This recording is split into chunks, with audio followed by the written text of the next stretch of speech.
Yesterday, I had the pleasure to be interviewed by a gentleman who is sitting here, but I cannot see him right there. And he asked me an interesting question. He said, isn't it terrible in economics?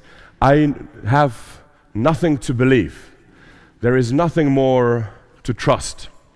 And I thought this was a perfect summary of what's happening with this ideology called economics. It is in some way crumbling, and it leaves the impression that there is nothing to trust. Well, my reaction was, isn't the problem exactly the opposite? Now we realize there is everything to trust and everything to believe. In other words, it is not really the crumbling of faith that happened. It is the crumbling of scientific certainty that crumbled, and we realize, like other things, myths, art, we have to believe it. Can you trust art? That's a stupid question to ask. Can you trust economics?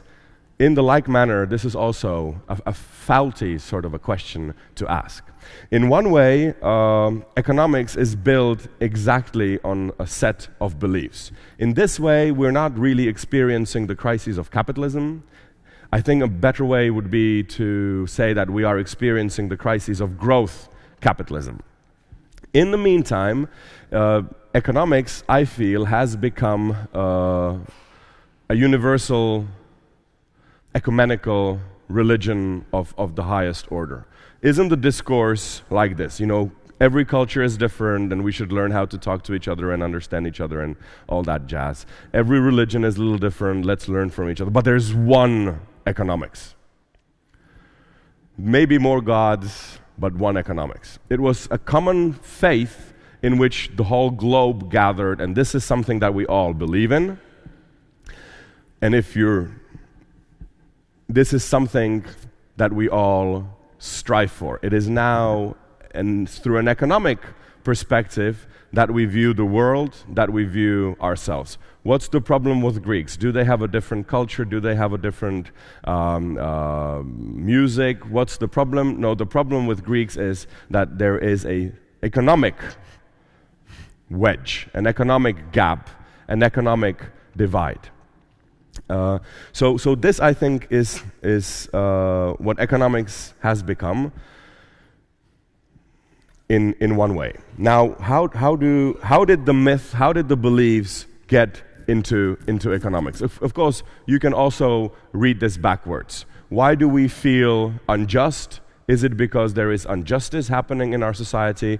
Yes, of course. That's one way how to read it. The other way how to read it is that we believe in an ideal of just society, and that expectation alone makes it a problem. In this way, when I speak with my atheist friends, I usually tell them, I actually congratulate you because I think you are much more of a believer than believers are. Why? Because your objection to Christianity or anything else is that there is evil happening in the world and that God isn't just. And that objection comes from the very fundamental idea of Christianity. Who gave you the idea that God should be just? And if you believe in a just God strongly enough to reject religion, then you in fact are much more of a believer than those who are ready to tolerate that. And in the same way, I think we should be talking about economics. One theory, one thesis is that capitalism has already brought us everything that it could. And suddenly we ask justice from capitalism. That's not an economic topic. That's a religious topic. That's a legal topic. That's a political topic. That's not an economic topic. Earlier today, my friend asks me, how is Czech economy doing? And I said, it's doing fine, it's stable, we are not sick. Usually I realize, and this is the first time that I gave this answer, usually when somebody asks me, how is the Czech economy doing? I answer, well, it's okay, it's growing. Why is the first intuitive answer to a question, how are you doing? I'm fine, I'm growing. Just imagine somebody asks you, how is your child doing? And you say, he's fine, he's growing. And even more ironically, if he asks you, how is your father doing? He's fine, he's growing. And this is, again, I mean, we're not here sitting in a childish economy. We're not sitting in an economy that needs to grow in order to be healthy. I put a question mark. I'll come back to the growth issue. This is not a main characteristic that you look for in an adult person. And if we think that we are an adult economy that's already grown to an adult stage, then the question, or the first answer to the question, how is the economy going, should really not be, it is growing. One last comment on the growth, and then I'll skip it and I'll go back to the main topic of myth, art, and economics. I think this happens very often when you fetishize something, and I believe I talked about that on Friday, fetishization of issues. We have now fetishized economics, and it has enslaved us. In the past, we have fetishized, for example, the idea of nation, and that has led to all these wars. Today, nation isn't as important. If somebody talks about a nation all the time, he is immediately labeled a nationalist, and he's not taken seriously, and that's a good thing. In the time of Jesus, Pharisees did this fetishization with ethics. I think this was the main point that Jesus had with the Pharisees. You have fetishized ethics. You have created a dead structure which has no spirit, no soul, no heart. You've made a coffin which is filthy inside, but on the outside it's white. You've created a zombie. And this ethics, this is sort of, I think, what Jesus was saying to the Pharisees, this mortified, dead ethics which tells you what to do out of law, but not the spirit, the soft part is missing. I think this is a similar experience, I claim, which we feel today towards the economy. It is dead, mortified, it tells us what to do, but it doesn't have the soul, the spirit, the soft part. And in fact, I think this conference is part of that effort to return the softness, the spirit into the economy. And of course, what we do is first thing we grab art and we put it together with economics. And I think that's a first fine step. So, but let's get back to the economy. For example, let me just say how we today create economic myths. And then let me try to show that in the remaining time on one specific example of ancient discourse on, and I'll take the example of interest rate, if I may, and demonstrate how that is a topic which is 4,000 years old and really still carries lessons that we can learn from today, even in such a technical aspect as interest rate. Mind you, it is technical only because we view it technical. And this is the trick of economics. It takes metaphysical subjects, transforms it into a technical discipline, and surprised then that it doesn't really give us the proper answers. Okay, so how do economists create modern myths? Now, Sallust was a pre-Socratic philosopher, not very much known, but he said a wonderful sentence. He said, myth is something that never happened, but it's happening always. And I like that description of myth because, of course, the ancients didn't really believe in their stories. It's like saying that we believe in Lord of the Rings and we believe in Star Wars. Of course, we know that it's a fictional space, but there are some links that are somewhat connected with our lives, so we sort of believe it, but not really. We reflect our lives in those stories, but of course we know it's not real. Well, this is what I think happens in economics. Let's take a very simple example.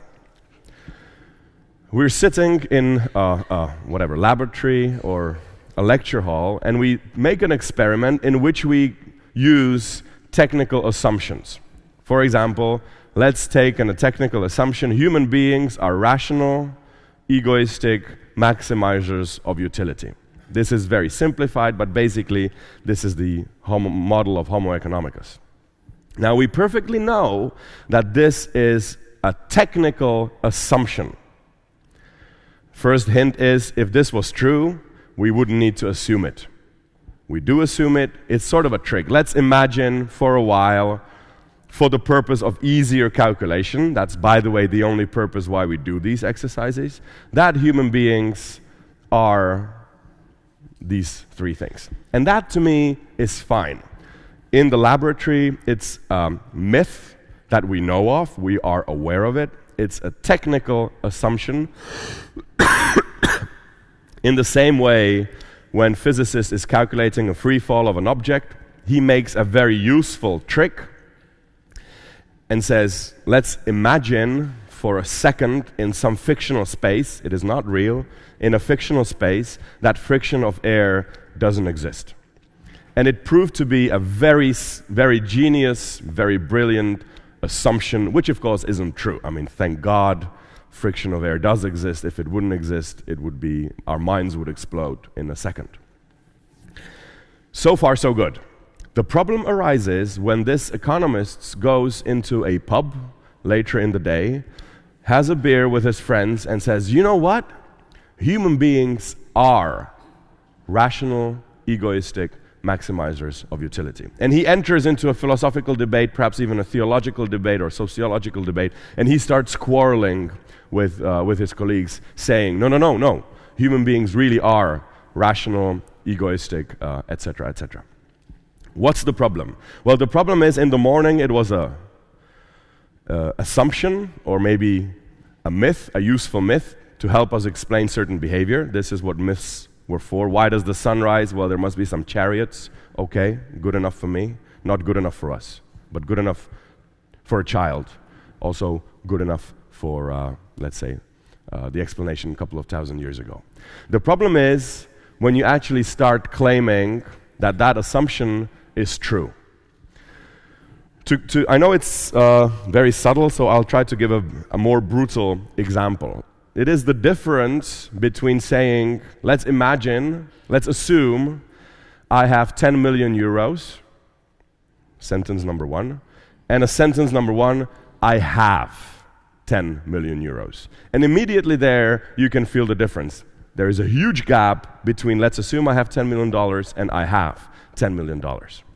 And of course, in the first case, I can fantasize, oh, only if I had $10 million, I would build this, and I would give it to that, and I would buy myself, and I would, whatever, support whatever fancy that you have. But it's a dream. Wake up. Very nice to listen to you. It's a very nice exercise, don't get me wrong, but it's a dream. It's a myth. It is also as if the physicist would come to the pub and says, you know what I discovered today? There is no friction of air. So these are sort of things where our assumptions become myths. And this example that I gave is a very small theoretical example, but of course it works in other areas as well. For example, the area of growth. We today live in the fancy that we will collapse without growth. When I was young and all my life, I sort of believed that market capitalism, or democratic capitalism if you want, is a fertile ground for growth. Nothing more, nothing less. What I feel is the belief today, it's absolutely reversed. Growth has become a conditio sine qua non of market democracy. Isn't this what you read in the newspapers and hear from the media almost on a daily basis? If we stop growing, our society crumbles. If we stop growing, we will cease to be democratic. If we stop growing, we cease to be Europeans. We will go back to the good old let's crush each other's skulls up against the wall as soon as possible. And if that, I don't believe in that. I feel that democracy and even capitalism is stronger than just having to be bribed by the population every year by 5%. Because this theory that hasn't been really properly labeled, I don't think, but it's quite omnipresent, this theory that it's the economics that is the foundation of culture, really. It is growth that is a necessary pillar for us remaining Europeans. That is actually a Marxian thought. He believed that economics is the superstructure of culture and all that is just a, icing on the cake. My theory is exactly the opposite. I believe that economics is icing on the cake of culture and philosophy. Let's take a model. You know, again, I think among us economists, perhaps this is also what we project to the outside of economics, is that, you know, philosophy, art, ethics, norms, that's an icing on the cake. But the real, true guts, bones, laws of economics are very similar to the laws of physics. They are simply there, they are eternal, valid for every culture, and okay, on the top of it you can do a little nice painting. But isn't it exactly, again, the other way around? A mathematical representation is the icing on the cake of 4,000 years of development of our understanding of who we are and what it is that we're doing here. This, I think, that's why this is not an economic crisis. In fact, just a little knowledge of Latin, which I don't possess much more than this, the word credit is a Latin word for belief, for faith. For those of you who go to Catholic masses, credo is, you know, belief. So in this way, we also could read that the credit crunch, which is the name for the crisis, is a faith crunch. In other words, one way to read the crisis in a Lacanian term, it is a collapse of a subject supposed to know. We believe that, for example, national banks know what's happening. We don't understand it. It's sort of a secret thing. That's why economists every week and every month wait for how will the interest rate, will it go up or will it go down? What will the Delphs say? What will come out of it? We don't understand it. The Minister of Finance understands it. The experts understand it. The National Bank understands it. The IMF understands it. OECD understands it, etc., etc.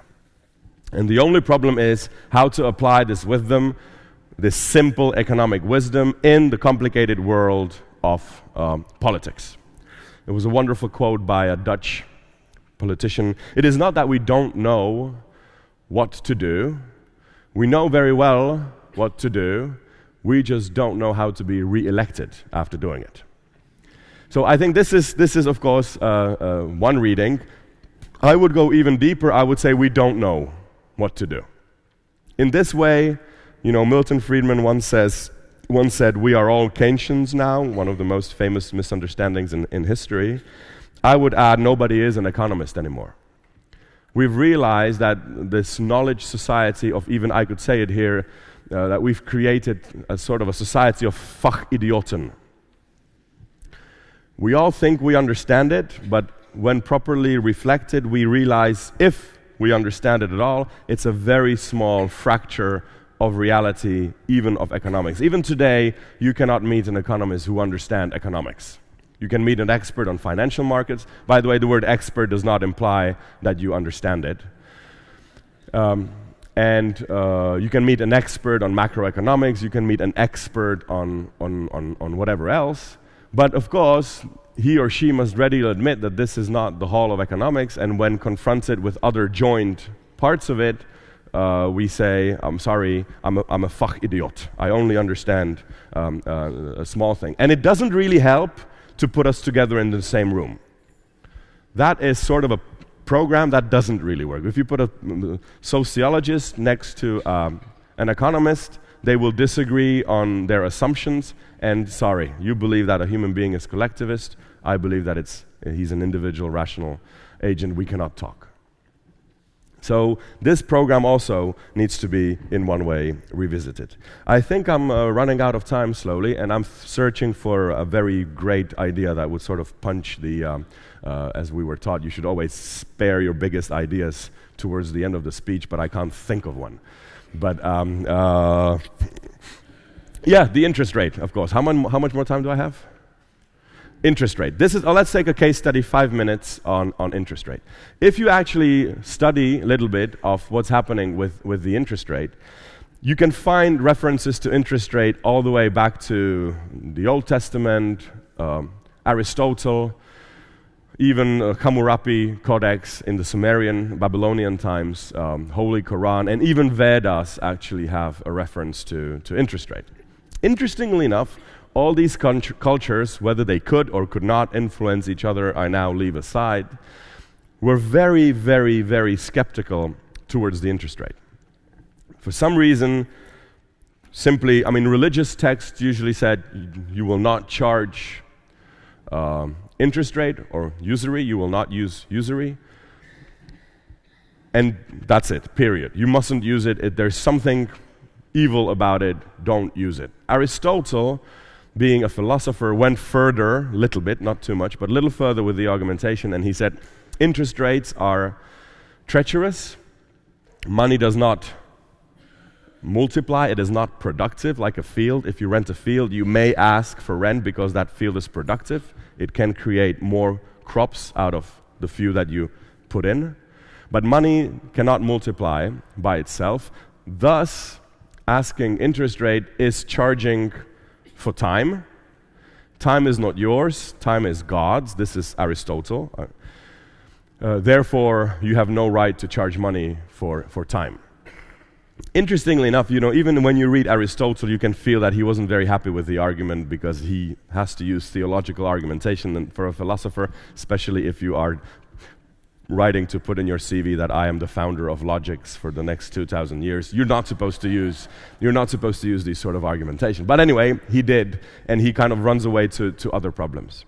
So, what has happened? Something that we all feared, like a spectral ghost that is very tempting, but it shouldn't be used, has now become a pillar, a founding stone of our system. We even name it after it, capitalism. And capital is embedded in the whole idea of interest rate. Now, why is interest rate such a problem? Well, my theory is that interest rate is a problem because you are dealing here with future, and future is fundamentally uncertain. Here I rely on Whitehead, but of course, even in theology, you can go as far as you can, let's say 2,000 years, and there has been a theological debate whether the highest intelligence, God, or somebody who has all the information in the world can predict future. And it's been a very difficult debate. Today, I think it looks like it or he or she cannot. What's the problem there? Freedom. And this is going back to the Protestant Calvinist debate. Why can God not know the future? Well, because it's a conflicting idea or supposition with the freedom of human beings. You cannot really be fundamentally free if the future is not radically open. It's a long debate. Don't want to go into it. My only point is that, God does not the future. God does not know the future, but economists do. Nobody, even if you look into sociology, it would be crazy to go to a sociologist and say, when will racism end in, I don't know what, some country? And the sociologist will say, well, 15th of June, 2038, plus minus 5%. Nobody of humanities, not even lawyers, are ready to handle future with such certainty as we do. Now, what interest rate does, it makes time travel of money possible. When I'm taking a loan, it looks like I'm taking a loan from the bank, but what I'm really doing, bank is only a machinery of that time travel. I'm taking my own money from when I'm 60, my expected, hoped, believed, again, money from when I'm 60, and I'm taking them from there and I'm time traveling it to the current, and I can buy a Rolls Royce or a swimming pool or lots of books. But that money will be missing. There will be an energy gap, so to speak. When I'm 60, when I have to pay this money back, there will be a lack of energy that I will feel. So I'm really just manipulating with time energy of money. This is fundamental meaning of monetary policy. This is also fundamental meaning of fiscal policy. This is the debate we have today in Europe. Can we take future energy, invest it into the future into the present so that the future is more fertile, etc., etc. But the only thing we're doing is a time redistribution of money. That or space redistribution, that's the debate on Greeks. Should we take German energy and give it to Greeks, etc., etc. What's the problem with interest rates? Well, in one way, interest rates is similar to alcohol. Why? Well, because alcohol also time travels energy. Alcohol can do this only over a span of a day or two. Interest rates can do this over the span of 40 years. So, the classical example, on a Friday evening, when you are in a bar, dancing, having this extra energy all to yourself, you suddenly can sing. You suddenly have very high opinion of yourself. That seems to be quite shared by the other members of a similarly intoxicated group. The opposite sex does not ignore you. It talks to you. It laughs when you crack a joke. And you're dancing on the bar 3 in the morning, and suddenly you feel you can dance, which you never knew you could. It would be a mistake to say that this extra energy has been brought to you by alcohol. Alcohol does not really give you extra energy. The only thing alcohol does, it does time travel of energy. So it takes your Saturday morning energy and it time travels it into a Friday evening.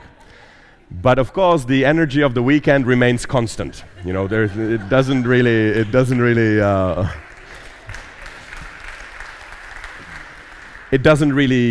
add anything to it. And it's absolutely fine to get drunk if you are so inclined on a Friday evening if you know there is nothing important happening on a Saturday morning. It's not very clever to get drunk on a Sunday evening if you have something very important going on a Monday morning. First thing. And second thing, empirically we have learned that hangovers come the next morning. That's a theory sort of universally acknowledged. Now imagine that hangovers come randomly. You get drunk on a Friday and hangover comes on a Wednesday morning, or Thursday morning, or after 2 weeks. That would make drinking much more dangerous. Now, let's go back to the boring subject of interest rates. With interest rates, you can time travel energy over the span of 40 years. Firstly, that's impossible to predict. And secondly, it is random. It doesn't really hit exactly 10 minutes after you wake up. Or before. And that's, I think, the problem with interest rates. We are here meddling with something that is very powerful. It can shift massive amounts of energy in time, especially in the future. And we cannot rationally predict it. So one way how to read the crisis using Aristotle and using parallel of alcoholism is that we have landed with a very bad hangover on an important Monday morning. So my final point is that we have not really learned anything. All the warnings from the ancient past is be careful. You don't understand it, and we don't understand it. You can put as much math on it as you want to. You will never be able to calculate an exact interest rate, as we have not been able to calculate interest rates for Greece. If we could really rationally calculate interest rates, that wouldn't be a problem. Irish bankers are not second-class bankers. Irish bankers were educated at the top universities, devouring the most elegant and deepest insights of modern economics, and that, not the lack of it, that was the problem. You know, we say, and that's my final thought,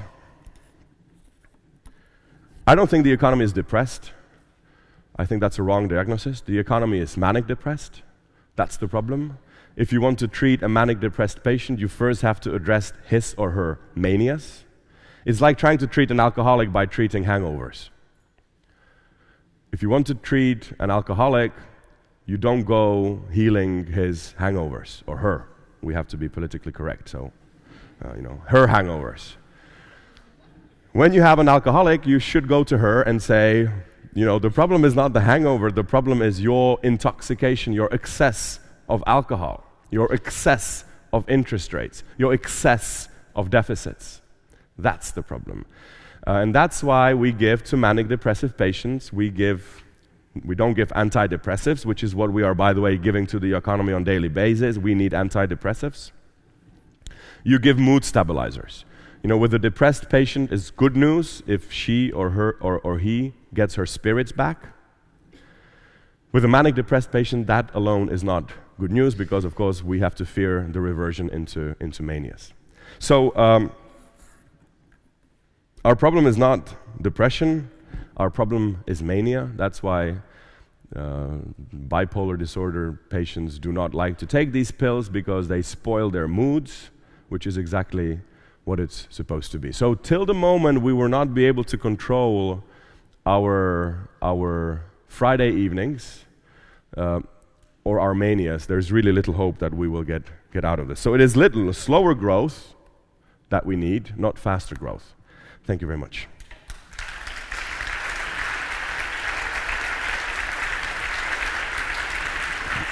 Stay here.